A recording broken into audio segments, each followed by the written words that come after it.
Kalian sadar nggak? Harga kebutuhan pokok terus naik, cari kerja makin susah. Tapi katanya kemiskinan di Indonesia itu malah semakin turun. Kok bisa? Ini keajaiban ekonomi atau ada yang nggak beres? Data resmi BPS mencatat tingkat kemiskinan per Maret 2024 di Indonesia hanya 9,03%.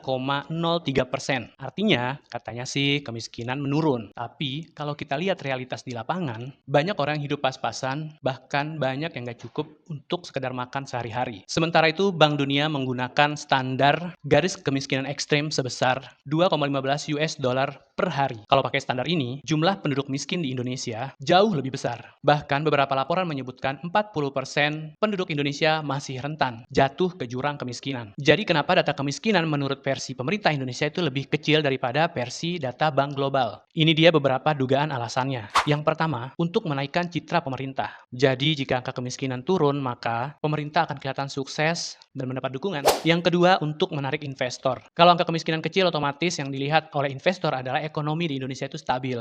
Jadi mereka bisa berinvestasi dengan lancar. Yang ketiga, untuk menghindari kritik dan protes. Rakyat bisa marah dan menuntut perubahan. Tapi bagaimana kalau datanya misalnya benar dimanipulasi? Siapa yang akan kena dampak? Ya tentu saja kita semua. Yang pertama, bantuan sosial itu tidak akan tepat sasaran. Banyak yang beneran miskin malah nggak dapat bantuan karena dianggap nggak miskin versi data resmi. Yang kedua, kebijakan ekonomi itu jadi ngawur. Kalau datanya salah, ya solusi yang dibuat juga pasti salah. Yang ketiga, tentu saja ketimpangan akan semakin parah, di mana yang kaya akan semakin kaya dan yang miskin akan semakin struggling. Dan yang keempat, tentu saja kepercayaan masyarakat kepada pemerintah itu akan semakin menurun. Dan kalau suatu saat dugaan-dugaan ini ternyata benar adanya, ini bisa jadi masalah besar buat negara kita. Jadi gimana ya? Kalau ternyata menurut data resmi angka kemiskinan turun, kita nggak bisa dong percaya 100%. Kita harus cek juga data di lapangan. Jangan sampai kita dibohongi dengan data yang cuma kelihatan bagus di atas kertas. Menurut kalian data kemiskinan ini real atau ada yang ditutup-tutupi? Kasih pendapat kalian di kolom komentar.